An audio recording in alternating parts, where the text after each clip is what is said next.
Hi, I'm Jennifer and welcome to 1,000 Women, 1,000 Ways. Our guest today is Jade, and she lost her father even before she met him due to apartheid because she was actually born in South Africa. Her mum, her brave, strong mum, brought her over to Australia, and that's where the story begins. And Jade has become a chaplain and is a professional singer, so it is an amazing story and journey. So welcome to the show, Jade. Thanks for having me. And you have a great story about how your mum moved from South Africa over to Australia, and even though you didn't meet your father till later in life, you have so much of his talent. Yeah, apparently Mum says I've inherited that, so I find a joy in that now.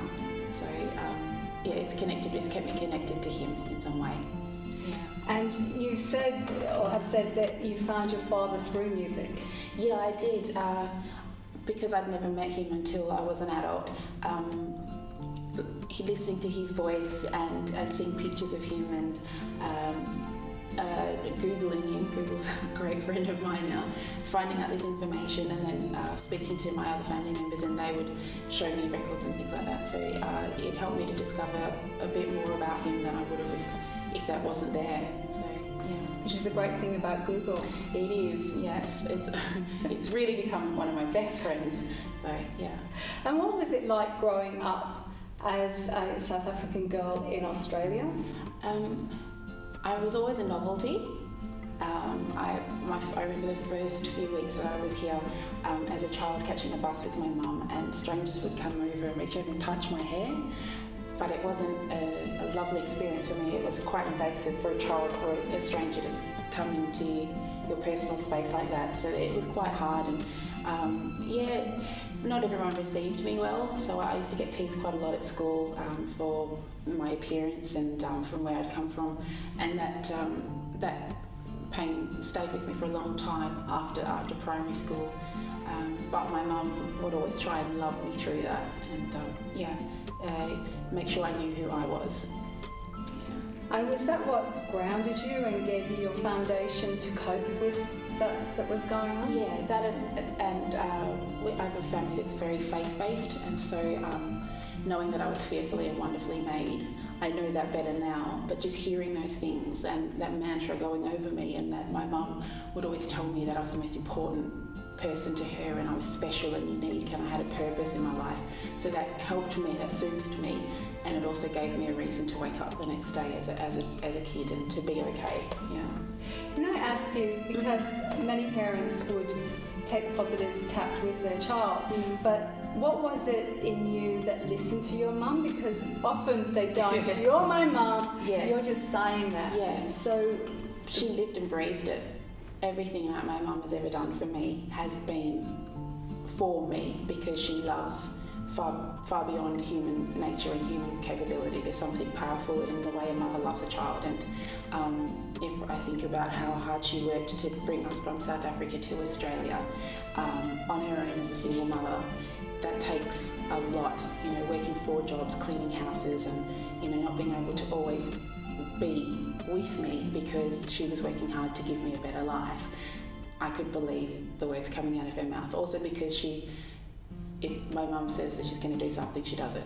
She's a person of her word, so she built that integrity, and I respected that. Yeah. So it's like she modelled what she taught to you. Yes, yeah, definitely, yeah. And that's why it was so believable to you. Yes. And that she was being authentic. Definitely, yeah, she did. She does still. Yeah. An amazing woman. She is. She's phenomenal. Yeah. And through school, did you make friends? Did you have support? I have 2 friends that I kept through school. They're my best friends, and we call each other soul sisters, and we've journeyed with each other, so they were always around. But I made lots of friends in school. It went a bit south in around year 10, where a boy came to school and we were at first really good friends, and then one day it just all changed, and he made me an enemy. I was his friend, but he made me an enemy, and so he'd throw apples at my head, and it was horrible to me. And at that age, teenage, you're very vulnerable because you're figuring out who and what you are.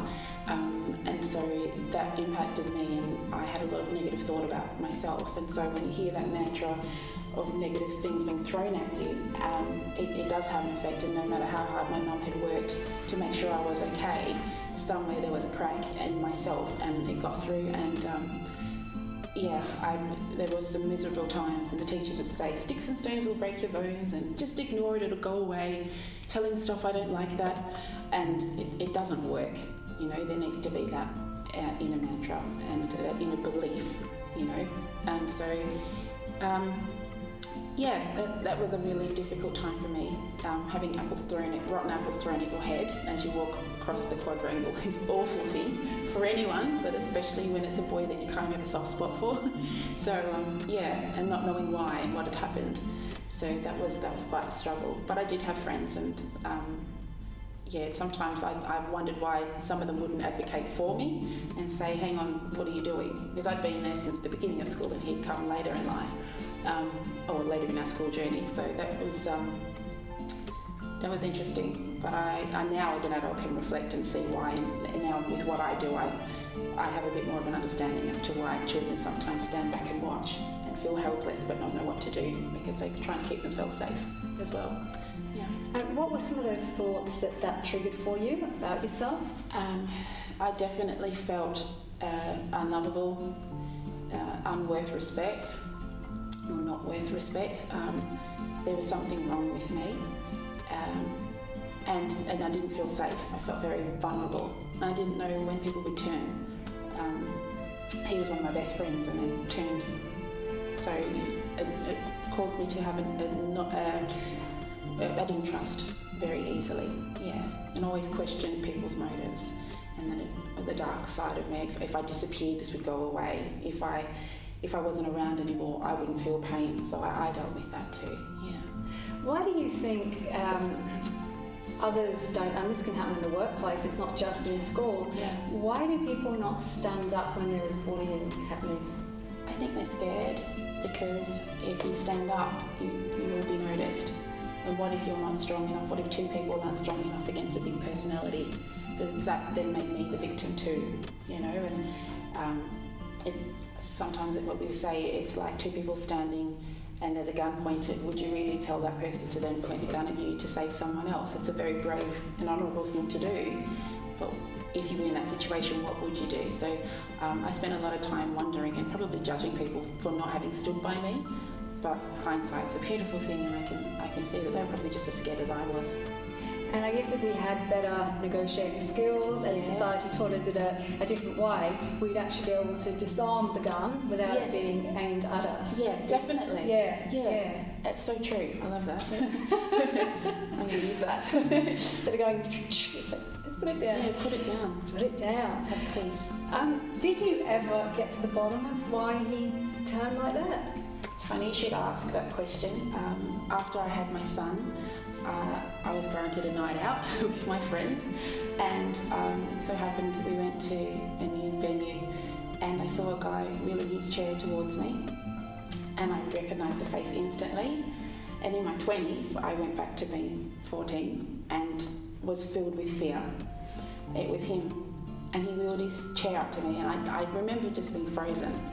And he said hello, and I think I said hello because the world kind of slowed down.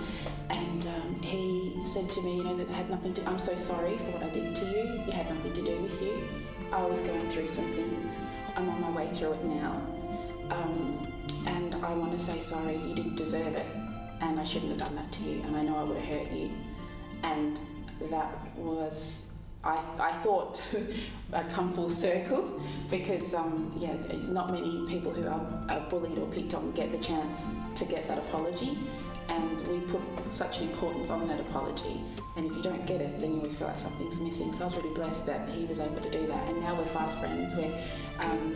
I love Krispy Kreme donuts, and before we had them in Perth, his brother was going to Melbourne or Brisbane, and he organised to get me some brought over, and he drove them all the way up the freeway and delivered them, and he's a great supporter in everything that I do now. So that's come full circle, I guess. That is absolutely amazing, Yeah. and kudos to him for approaching you Definitely. and owning it. Yeah.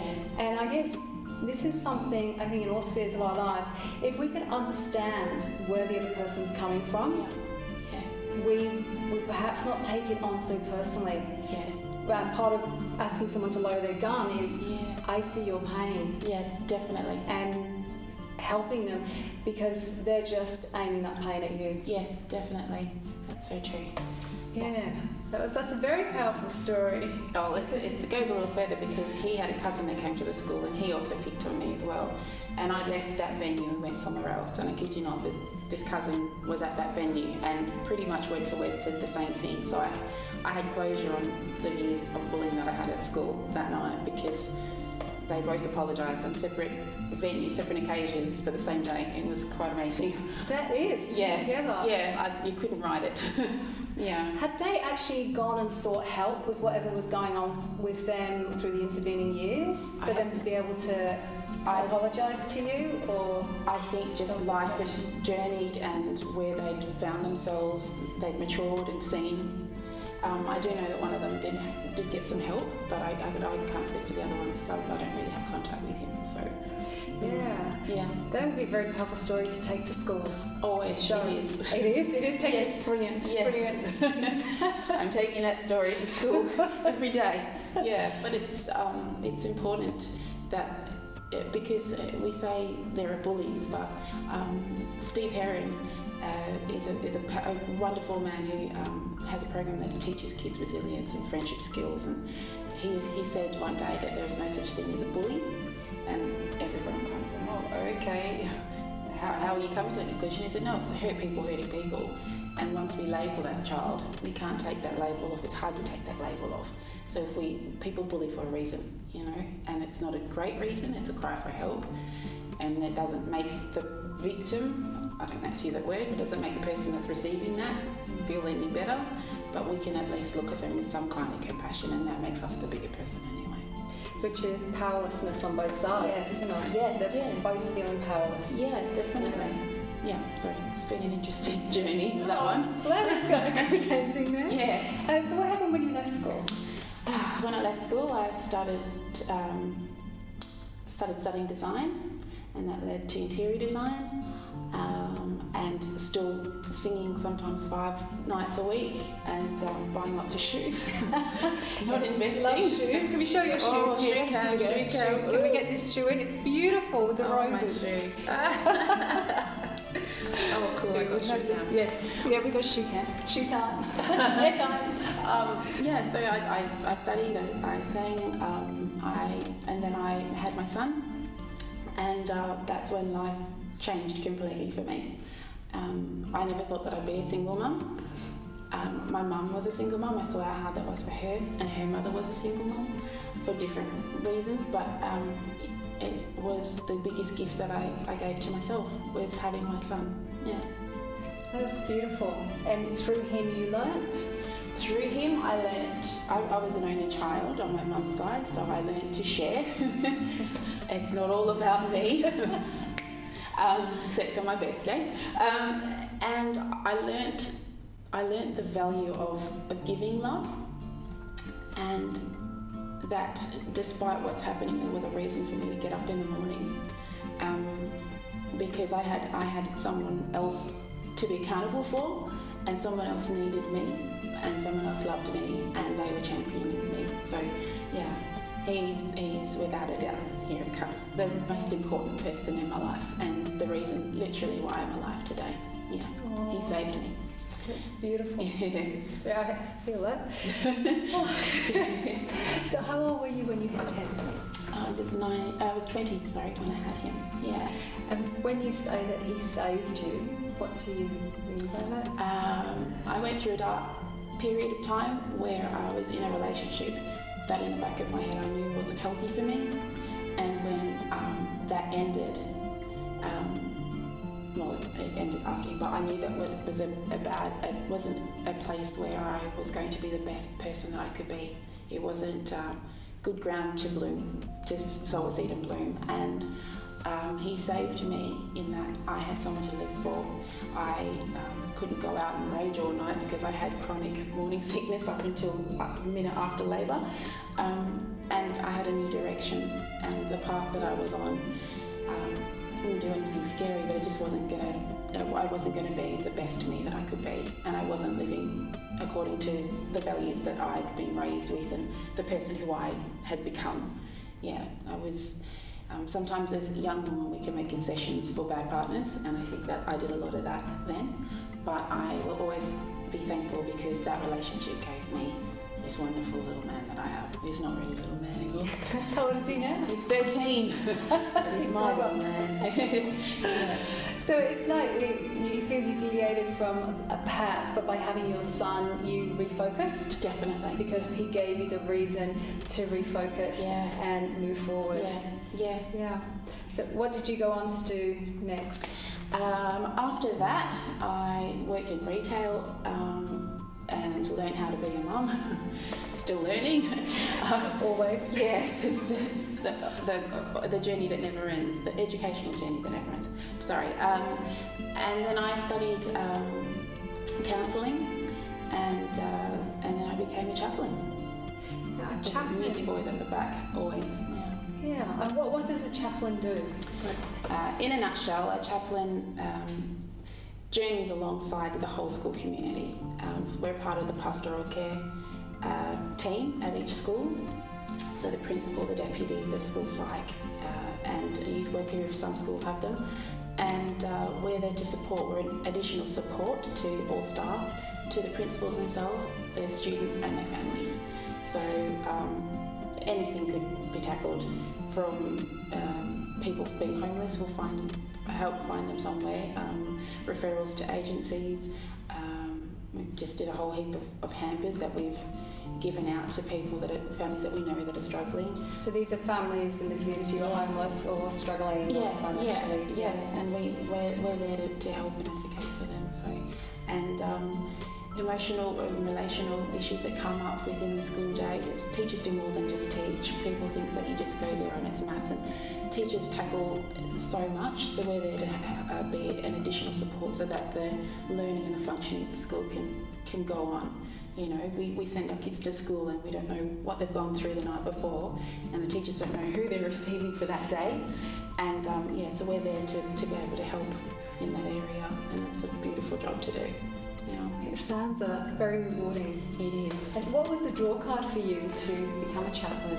Well, as I said, I studied marriage and family counselling, and I actually had a chaplain as a teenager when all of the bullying was happening, and he would just let me sit in his office and cry, and that was it. He was just a support and presence, and he'd help me navigate through my mind and talk me off my cliffs, you know, and then be able to come out of there and get on with my education, because that's why we're at school, is to get an education, not there to get boyfriends and friends and whatever else comes with being at school these days, but we're there to get an education and to set ourselves on a course for what we want to be and who we want to be. And he helped me with that tremendously. So we used to call him Chappy, which is what my kids call me now. And it was a big part in why I wanted to be a chaplain. So he was a big inspiration for you. So you had your mum and then you had Chappy. Yeah. And plus he was a positive male role model, because as I said before, I never met my dad until much later. So he was a positive role model, a male figure in my life. And you also had a period of modelling as well. Yeah, I did. I got to travel to Canada and did a bit of modelling here, but that was another body image thing, I guess, because my look wasn't the look they were ever going for. So while I had the height and the elegance, they'd say, they used to tell me I looked too much like Brandy and not enough like Tyra Banks or Naomi Campbell or whatever. So that was quite hard on someone who was struggling to, you know, as it would be for any young girl or young woman if you're not secure in who you are. And I went through a stage where I wasn't too secure, so yeah. But I enjoyed my modelling, definitely. Got to do some awesome things and wear a lot of Ruth Tarvita, so that was great. Awesome. Yeah. How did you get through that, going through the you're not this and you're not that phase in modelling? I think some of that still stuck with me a little bit, and it's something that I revisit on my insecure days. But again, I just had to get up and keep moving, and I had that mother that told me I was beautiful and told me I was all that. And so when you come home to somebody who thinks you are more than whatever the world thinks, and you have that positivity, it's your safe place, and then you can get up the next day. So that nurture, that nest, that safety to land each time. Definitely, exactly. And then how did you get into singing? Well, I've always been around music. My family have sung all around Australia and parts of the world. And as I said, my dad's musical. But I was singing at Modley. We had a showcase, fashion parade, something, and I was getting changed in the toilet because I'm very modest. And I was singing to myself in the toilet. Some people do it in the shower. And somebody heard me, and so they said, so the band that was going to be playing couldn't make it, and they said, we just heard Jade, why don't you get her to sing? And so they said, all right, we'll give you a go at the rehearsal. And I sang, and they liked what they heard. So then one of the models was getting married, and he said, well, if you sing well on this night, then you can sing at my wedding. We'll have you sing at our wedding. So he liked what he heard. I sang at that wedding, and at that wedding I was put on a table with other musicians who were looking for someone to fill in for their lead singer who was pregnant and getting married, so she was going to be away for a couple of months. So I filled in there, and the rest is kind of history. It's just evolved, kept evolving from there, and did a bit of a stint on Australian Idol, and opened up for Ian Moss, and it's just gone on and on and on. So now you sing as your own lead singer, and you have your group around you that support you. It's. I finally get to, it's just me now, so, and I get to work with some amazing musicians, and having not ever studied music or I can't read music very well, it's quite an honour to be able to get to work with the people that I work with who have part of such a high calibre. So it sounds like you've got real raw talent. Yes, very raw. But that's the most earthy that comes through. Is the raw talent like that. That's right. Yeah, the journey's definitely shaped the talent. Although when I listen to my dad sing and I listen to his albums, I hear myself in him, or I hear him in me. I don't know which way that goes, but it's definitely in the blood. The way we approach different notes and things. And there's a screech that my dad does, and I apparently do that too. My mum's always said it, but I can hear it in myself now. So, yeah. And are you able to say who your father is? Yes, C.L. Blast. His name is C.L. Blast. Or Clarence Lewis. Yes. And do you see him quite often now? No, my dad lives in America, and I was able to meet him for the first time a few years ago, which I took my son and my mum. We went around the world and with the intent to go there. And my mum said, if you're going to go there, you need to see where you've come from. So we went to Johannesburg, and I saw the hospital where I was born with all its bullet holes. And then we made our way around Europe and then to America, where I met my dad for the very first time as a mother, which with my mother in tow and his new wife, and it just showed me another level of my mother's compassion and love for me, because I personally, I don't know that I'm strong enough to be able to do that, but she did that, and she saw my father and I together and my son. It was really an amazing experience. And I was able to look at him and I saw myself. Yeah, we've got the same nose. Yeah. How did it feel in that moment? They're so like this, just like that. It was like, finally, and I could touch and feel the other half of me. And I had both parents in the same room. I didn't know that experience. But it was confronting too, and I also realised that sometimes life seems to throw things at you. You wouldn't choose to get this or have that experience, but in the long run, it is a blessing, and you're being safeguarded from things. So I was able to see that even though it was hard to be a child of a single mother who worked her fingers to the bone and didn't have that support from my father, it was a blessing, because I missed out on some things that may have damaged me in other ways. So, yeah. I was thankful. Yeah, different experiences. Shape us. Yeah. And often it's those challenges that we go through, well it is, those challenges we go through that make us who we are, and that's what we can reach, hold on to and say yes. And it's digging deep inside and seeing what comes out. Yes. Because it's within each one of us, isn't it? Exactly. And you have to know in here. I can't possibly have an authentic relationship with you if I don't even know who I am. What am I presenting to you? You know? And so we need to know who we are. But it's a discovery, so it happens. Yeah, as we journey through life. And I think that part of it is dropping the image of who we think we should be. All those sorts of, say, social imprinting that's been put on us. And by letting that go, we can drop the judgment, which means exactly what you said, you can meet someone authentically. And say, hey, this is me. And we were talking before, varicose veins, that's okay. That's okay. We can laugh about it. It's good. That's part of being a woman and getting older and wearing heels. And wearing heels, too much heels. That's right. So what's next for Jade? What are your dreams? What are my dreams? Anything that empowers other women, using my story to empower and inspire. For a long time, I guess I was embarrassed of my story. You know, oh, I'm a single mum, I'm another statistic, whatever else. But now I see beauty in my story, and so being involved in something like this in 1,000 Women, 1,000 Ways is such a blessing, because I'm just the experience being here and hearing those other stories and meeting these powerful, wonderful women. So anything that's attached to that kind of, you know, empowering other women and support. We rip each other down mentally sometimes, especially in our younger years, and it's a competition. Who's the thinner one? Who's the taller one? Who's the straighter-haired one? And that doesn't mean anything. It doesn't mean anything at all. So just to empower and embrace each other. So anything that has to do with that. Also chaplaincy, I love my job. So helping kids know who they are. I had a child come up to me and say, Chappie, I know that it's okay to speak about my emotions now, because you said it was okay, and all the stuff that we did, I get it now. It's okay to talk about my emotions. I don't have to hide them and I have to be ashamed of them. So anything that lifts others up, that's where I want to be. Yeah, it's really interesting how women unfortunately will take each other down, but it's like we've been taught it, and I think it's a generational thing, because if we didn't appear to be submissive and quiet, it could cause us problems being in a patriarchal society.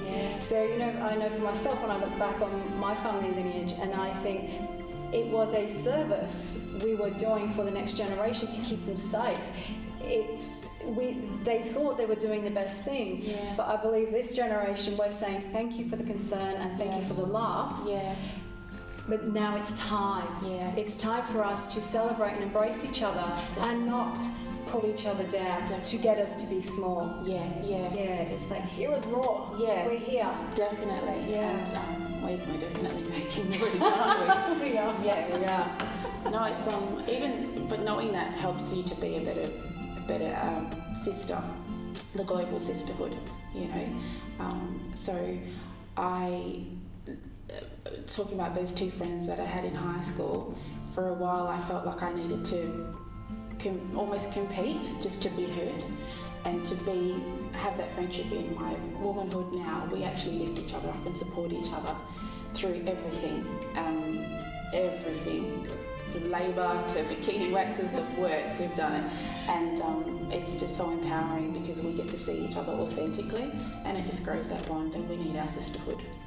We do, because it also makes it okay, like telling stories, inspiring stories, it makes it okay for somebody watching, oh, that's in me, or that's part of my story, or is my story, and you know what, it's okay. It's okay. So, our viewers watching today, what message would you like to give them? Your story, our stories are unique, like fingerprints, but we all can find a point of resonance. And love your sister, support her, give her good wisdom, receive good wisdom, build healthy relationships with your fellow sister, because there's so much out there that's trying to cookie cut us and make us into a mould and rip us down, and we don't need to do that. sing. It's great therapy.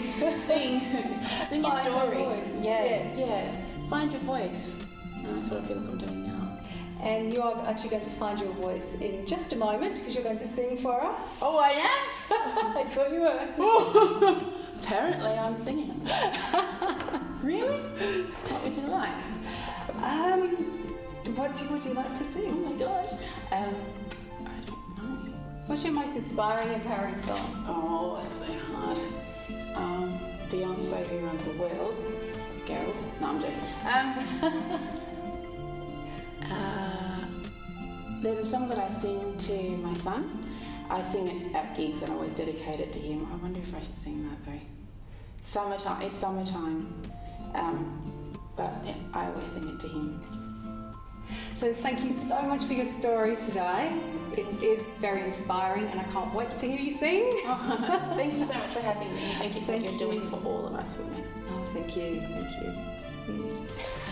Oh, quite emotional. I'm more emotional. So thank you for watching today. Please subscribe to our channel just below here. You can click on the button. Or you can go to our website if you'd like more information, www.1000women1000ways. And you can connect with us there. We have a chat room, we have a contact form. Start engaging with us, get to know us, and also we're on Facebook. Facebook 1000 Women 1000 Ways. And we'll see you there. Thank you. Jade is going to sing Summertime for us now to her son who's here in the audience and part of the crew. So, away you go. Summertime and the living is easy. Fish are jumping and the cotton is high. Your dad's rich and your mama's good looking. So hush, little Ashton, and don't you cry. Oh, that was amazing. Thank you. It's a bit short, sorry. That's It's gonna be perfect. Absolutely perfect. Thank you. Thank you very much. Thank you. Thank you.